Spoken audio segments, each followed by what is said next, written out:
Welcome to the New Economy. What's next? My guest today is Miss Mitzi Turnquest from the International School of Business. We're going to talk about business education, a little bit about her business and what the future will hold. So stay tuned.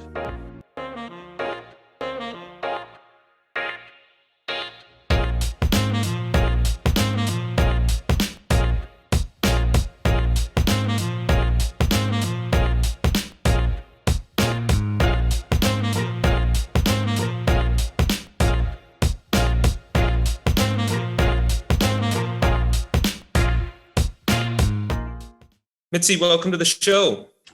Thank you. Thank you. It's a pleasure to be on this show today. So the International School of Business, I know people have been seeing the Facebook ads and probably wondering what that is. Why don't you? Well, the International School of Business has been birthed and born in the midst of the pandemic. So it's, first of all, it's a pandemic-proof school. And it's a school that focuses purely on business, entrepreneur, and technology. And we focus heavy on technology here at the International School of Business because we understand that's the way of the future. We are the first magnet program here in the Bahamas. And the reason why we birthed such a school in the midst of the pandemic during this time is because we do understand that this is a new time in era that we are in, and we have to get our kids prepared for globalization and for the future. For our guests, what is a magnet school? Well, if you could define of course. Well, a magnet school is a school that focuses purely on specific subjects, specific skills, specific areas of concentration. And that's basically what a magnet school is. Okay. More so. And we focus purely only on business, entrepreneur, and technology. So, but of course, my apologies. Of course, we do not neglect our core subjects such as math and English, which is our core subject. And so we don't neglect those, as well as a bit of the sciences as well, would we intertwine into our curriculum. So it's a more of a practical sense rather than a traditional education. Absolutely. We've moved away completely from tradition because we do understand that, especially with COVID coming on board now, we do understand that tradition is gone. I mean, all of that is gone. Everything has changed throughout the years. We see that cars have transformed. If you look at cars 30 years ago to compare to cars today, in fact, we're moving now into electrical cars, as you can see, and that's what the future looks like. We look at cell phones. We had brick and mortar phones back then, house phones. Now we have small devices, compact devices, and we've seen the transformation of that. I don't even know what a landline is. No, absolutely. We don't have those anymore in our homes. Education, for example, we look at education 30 years ago, and sadly, it still looks the same. It's the only thing that has not transformed. We're still doing the same things, and it doesn't connect anymore. Not to what's happening in today's world. It's not. It's no longer. And that's the one thing we refuse to change. And so we are the first of the magnet program in the Bahamas who's trying to transform and prepare kids for globalization and get them ready for it. I have a master's in human resources, and I often tell my kids, as well as the students here at the school, in the next 5-6 years, that's going to be obsolete. It doesn't even make sense anymore. If you're not doing something that's relating to coding, technology, robotics, it's almost as if though you're not going to be able to merge into the new world. Well, you're preaching to someone who has a STEM background, so definitely, yes. I agree. The future of the world is going to be through these same devices, and you got to understand how they work. You should, if you can, if you're technical, understand how to build them, because it's the modern building block for the new economy. Absolutely. And we do have our gaming facility here on the campus as well. We have a state-of-the-art gaming facility. And a lot of parents say, why gaming? I hate my son gaming. Well, gaming is the future. I'm sorry. It has so many benefits. To speak to how much money there is when you get games right. Absolutely. So the Microsoft just bought this company called Activision, and they paid $70 billion in cash. $70 billion in cash. Wow. Because video games are one of the few products where you get a good release. Absolutely. And all of a sudden, in a week, $500 million comes in. There's very few things in this world that you can do that. Absolutely. And so it's all storytelling. But you have to have the skills, the STEAM skills. So that's science, technology, engineering, art, and math. To be able to even play in that space. Absolutely. Very true. So I applaud you guys. I applaud you guys for getting people on that track. Yes. And so we are truly moving and expanding as well. We are going to the lower schools. Estonia is a place in Europe. I don't know if you know this country in Europe. I've been studying it for a while. Estonia had 30 years ago, when the internet had been introduced to the world, they adapted it very quickly into their country. And Estonia is one of the only countries that's completely digitalized. Everything is digital, even in terms of them getting their IDs, everything is digitalized. I'm impressed with that country. During the pandemic, they had not had any interference. They've been able to transition comfortably, and it's winning on all stages, on all levels. And so we have to understand that digitalization, internet is the way of the future. We take phones out of kids' hands to punish them, but truth be told, we have to put it back in their hands and teach them how to use it effectively. Yeah, exactly. Yeah, exactly. It's a tool, a very, very powerful tool. Yes. Which means you have the power to do great good, and you have the power to do great nonsense with it. So you have to learn how to use it.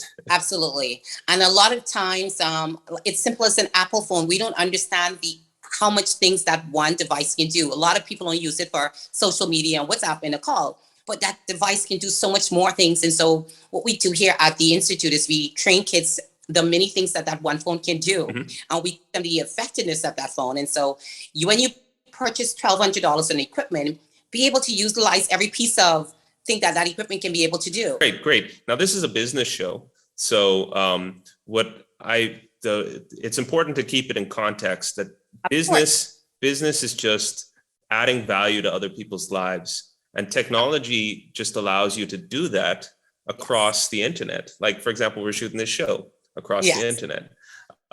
Before, this would have been, impossible, right? Only CNN and the big production houses can do these things, and now we can do them.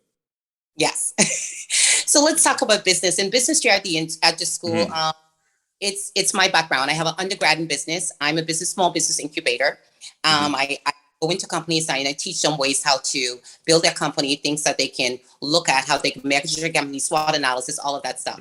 But at school, I love it so much, because now what we're doing is we're training kids how to birth businesses very early, and how to begin to look at companies and see why they fail, why they didn't make it. And not only that, understanding that before a business come into fruition, it took at least 10 to 20 years of planning. It didn't just appear overnight.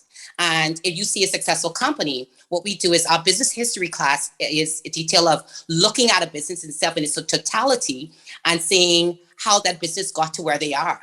So a lot of times we see the end results and it's like, wow, we don't understand the growing pains of that businesses.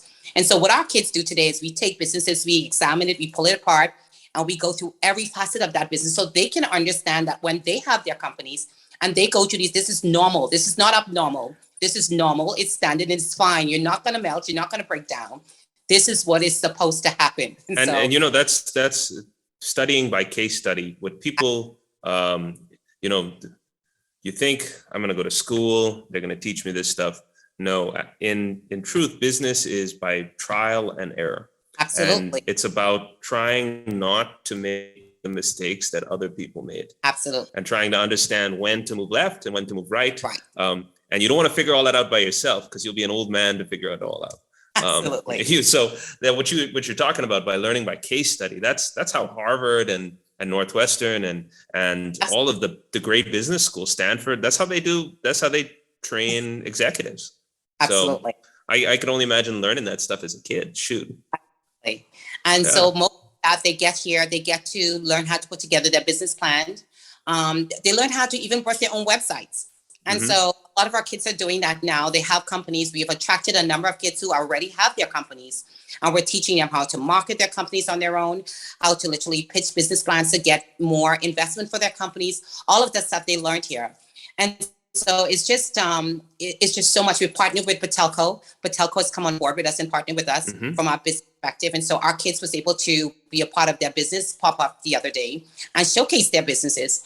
And so it's just so much going on. And we're so happy to impart that information and knowledge onto this generation of kids. This is wonderful, because it is a taught skill. Nobody, business, investing, finance. Nobody's born knowing any of this. Learned behavior. Yeah, they're learned completely. And to have a head start on the process, I'm fortunate enough to have grown up in a business family. So these are the kind of conversations that you have on that daily.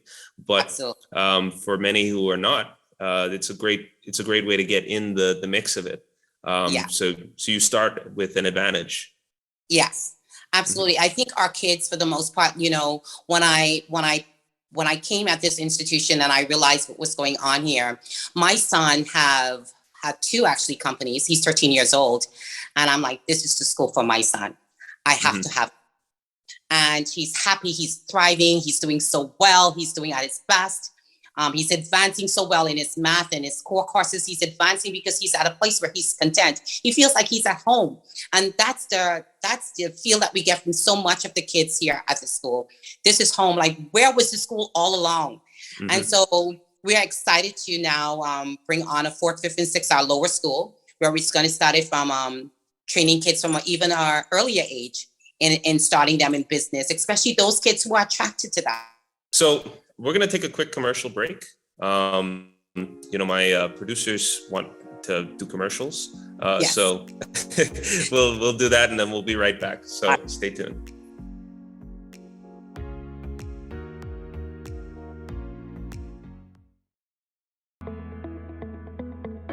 Hi, I'm D.R.C. Ramming, Chairman and Chief Executive Officer of Arawak X. Arawak X is a fully regulated securities exchange in the Bahamas. We are the financial gateway to the Caribbean. We match investors with startups and high-growth companies over the internet. Come talk to us at Arawak X to learn more about our diverse portfolio. So we talked about what the International Business School is doing. Let's hear a little bit about your background. How did you manage to end up the senior director there? Well, for me, I've had a series of experiences throughout my life, and believe it or not, it's when it comes to education, has always been my first love and my first passion. I came out of school, and believe it or not, I wanted to become a lawyer. Thought I was so good at it. I spent a year in law school, and I flat out was like, this is not for me. I can't do this. I don't love it at all. And so I moved away from that, and I went into the business and the entrepreneurship field in studies. And while I was doing that, I was at the Atlantis Hotel at the time. Believe it or not, I was scrubbing toilets to put myself through school. And at the age of 25, I became the youngest director at Atlantis. I became director of VIP services, and I started to focus a lot on training. And I fell in love with training. Training has always been my passion. And I realized, I said, I love this. I want to pursue this. And that's when I went to pursue my master's in human resources. And after leaving Atlantis, I wanted to birth my own companies. I felt that this is time for me to do this. And I started retail stores. I went into the retail market, and I birthed a fleet of retail stores, and I love it. And I started helping people birth companies, birth their stores, birth their businesses. And I started training people how to do it. In addition to that, I started doing a lot of training for companies. I started sourcing that out and started just training people in customer service and all of that stuff. And, you know, and eventually I realized that there was a crying need. I worked in the government school for a year, and I realized I don't walk straight lines. It's hard for me to be dictated to and to follow rules with bureaucracy. That's so old. This is not for me. I was doing my undergrad, and one of the things that jumped at me right away was, why didn't I learn this in school? Why am I learning this now? I spent all that time in school learning something that I'm never going to use. Why couldn't they teach me this in high school? And from then is when that green light bulb went off in me, and I'm like, we need a school that focused heavily on just business, teaching kids these sort of things. This shouldn't have to wait until I'm out of school in college. Like, it shouldn't have to wait. There's no need for that. And so when I sat with different investors and different business persons, so we talked about the idea of birthing such a program in the Bahamas, and they were like, everybody, this light bulb went off, like, I've been saying this forever. And so we all came together and like, can you come on as senior director? You have to school to see the project through. And I'm like, I'd love to do that. You know, this is something I love to do. So coming here, spending day and night here at the school is something that it's not work for me. It gives me joy to see that we have this, and especially seeing the kids so excited. So that's how I transitioned here into the educational world. Education is something I've always been doing. I've been doing projects here, teaching at the tertiary level. But, you know, it's hard for me to be controlled. And dictate it and Well, give it a program and say, okay, do it this way. So I'm like, this can't work, especially when I can see something is wrong with this. You know? it's a wonderful story. A lot of people don't realize that hospitality is actually one of the fundamental skills of business. If making people feel welcome, making people, meeting people's needs, being really in tune with, at first with a guest, but that's all you're doing with, in business, is you're in tune with your customers. In this case, your customers are the parents. Absolutely. And what their needs and wants are, and their desires for their children. And so it's not a, it's some people, the reason I started this show 2 years ago was because there's a lot of people who think that business is just crooking someone. Yeah, and you're right. Those crooks do exist, mind you, they do. But that's not what most people in business are doing. Most people are trying to find a way to add value to their community. And of course, that value is changed in kind for money. But it's, I say that to say that you can start wherever it is that you start, and you can end in business if that's your path. Here for me, where do I go from here as it relates to growth? And for Mitzi, is simply growing as much as I can, and like you said, offering valuable contribution to my community, my country. And as I love politics too. Politics is my life. I love as it relates to governance of this country, because I love my country. This is home for me. And don't care how much I travel all over the world, there's no place like the Bahamas. I always tell people there's no sweeter place than the Bahamas. I mean, there's no sweeter place. I believe that with all my heart. Like, there's no place like home. And so I would like to do all I can to help build our country, to help mobilize it and organize us to have better social system, better governance all around. And so politics is another love of mine. I truly love it. 100%. Well, this is not a political show, but we will, but it's business, politics, social, these are all social things. And it's about people. And you would especially know this as an HR person. You need people to run your business, and and in the same way. And we all are trying to figure out how to make the country better. COVID and the economy, COVID is a health crisis, an economic crisis, but it's also a social crisis, in the sense that we're sitting here and we're all trying to figure out what's next, what is about to happen. And so we're going to take another commercial break, and then after this commercial break, we're going to talk about where you see the future going. And we'll end with that. So stay tuned.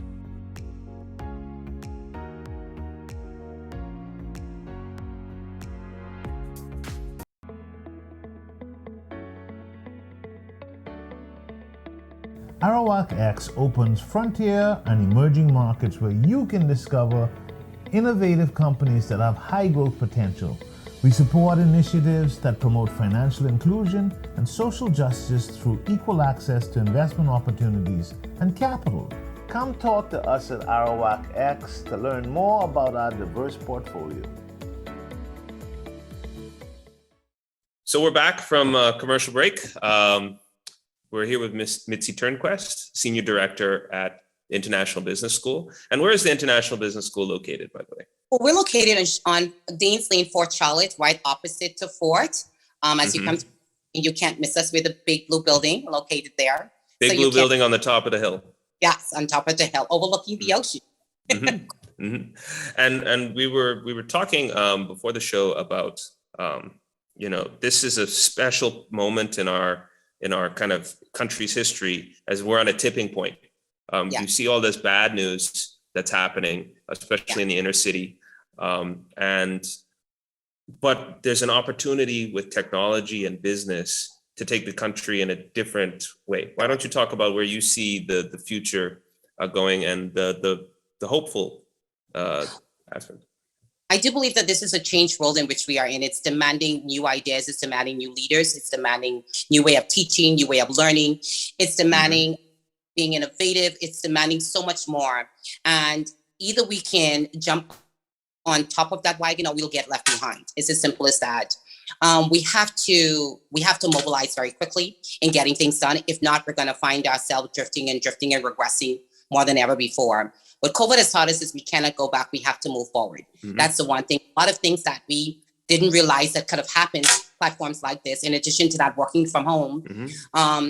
All of these stuff that we're realizing that can't happen, we now have to embrace it and stop fighting against it. We find so much fighting. People are fighting against change, and change is something that people do not welcome. They do not wish to see, but it's bound. It's here. And whether I think that people are a little bit hungry for certain type of change. I think economic change. Everybody could use a few more dollars in their pockets. Yeah, of course. Well, with that, especially in this new world that we are in, it requires something different. It requires a different mm-hmm. approach, and that's the thing that we have to do right now. We have to understand that our financial, our digital, our business world needs to be revamped, revolutionized. We need to look at and now to begin to understand the way forward. And what does that look like? What does that way forward look like for so many of us? So I'm sure you have some ideas as to the future that you would like to see. Of course, I would like to see so much. I'd like to see, especially as it relates to the way we operate day to day, the way we deal with things day to day. I'd like to see that become a little bit more convenient, more digitalized. Mm-hmm. And that's the only way we can do that is if we move away from that pen to paper concept of doing business and become more digitalized in everything. There's no reason why we have to drive somewhere to license and show our car anymore. Those days are gone.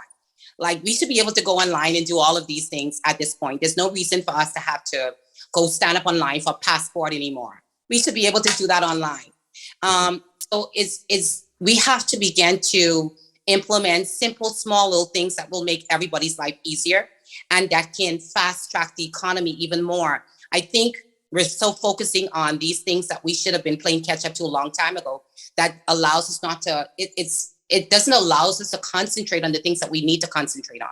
It's a distraction at this point. And so we're so busy trying to play catch up. We're really not looking at the future and putting in little things that we can make a vast difference in all of our lives. Yeah, and why don't you talk a little bit specifically about some of the little things? Because I know you said doing things digitally, but then there's also like little habits that you can do. I do agree. I believe that managing of time, like time management, is one of the biggest things I think that we have to start to harness on, especially as a people. We can do a lot of things, but a lot of things has to do with self-control and self-discipline moving forward with so many of us. We have to do better management of our time, and social media is becoming an addiction for so many people, but it's eating away our time. It's eating away our millennials. That's what you find yourself doing so much of. They're spending so much time there, not so much time in terms of. Hey, I'm a millennial, and I do love me some social media. So I have to admit, I have to be like, nope, put it down now.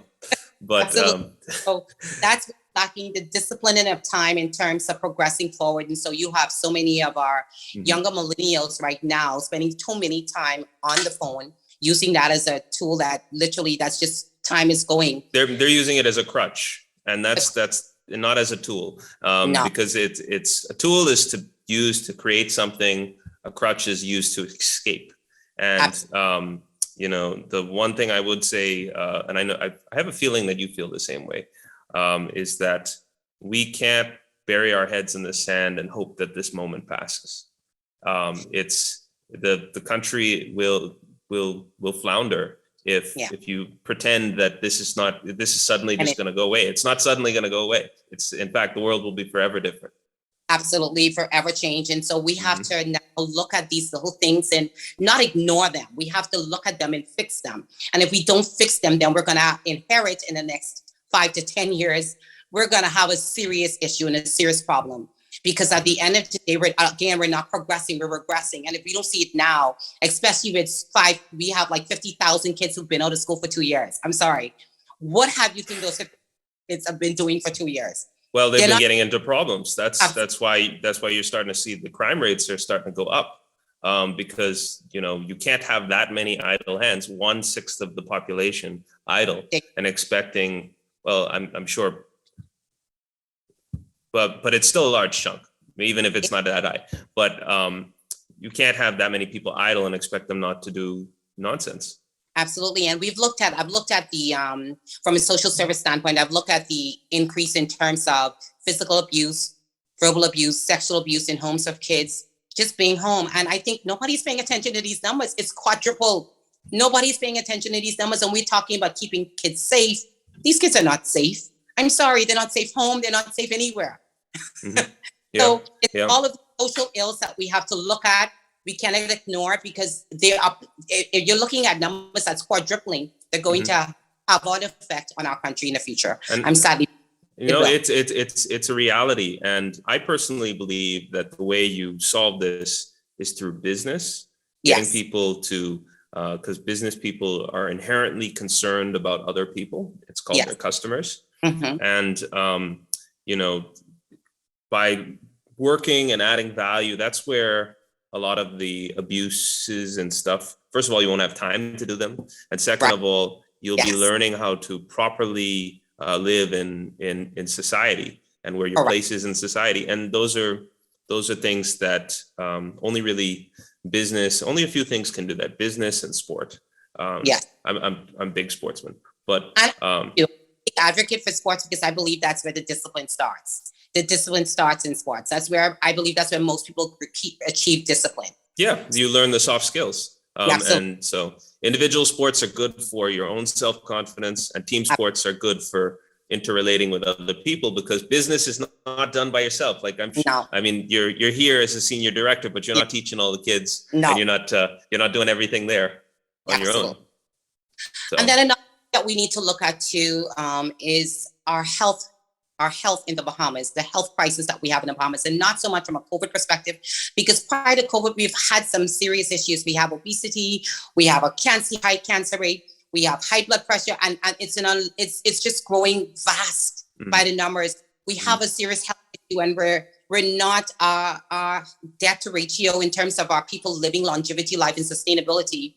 That's not happening anymore. And as much as we put everything on COVID, we had an issue prior to COVID, and it's just even worse because people are sitting home, eating unhealthy, eating poorly. I personally think that all of these problems that we're seeing now existed before COVID. COVID just ripped the veneer off of the wall, and now you see that there's some termites in the back over here. This needs to be replaced over there, but and I don't mean to belittle the pain and suffering through during this process. When I say this to say that COVID is going to force us to fix some of these problems, and that's a good thing.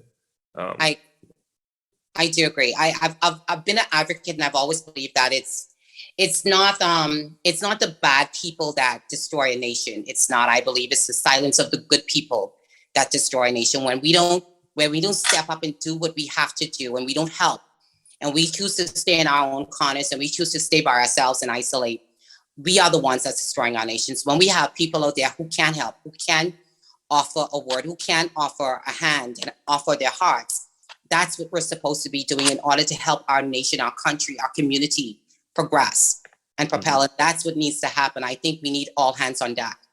We are a very small country, and we can do so much, but we can only do it together. Only so far you can go by yourself. But we need to help of all of us, not some of us, all of us, in order for us to progress the nation. Well, I think that's a beautiful place to end this segment. Mitzi Turnquest, thank you for coming on the show. Thank you for having me. It's been a pleasure. That was Mitzi Turnquest, from Senior Director at International Business School. We'll see you next time.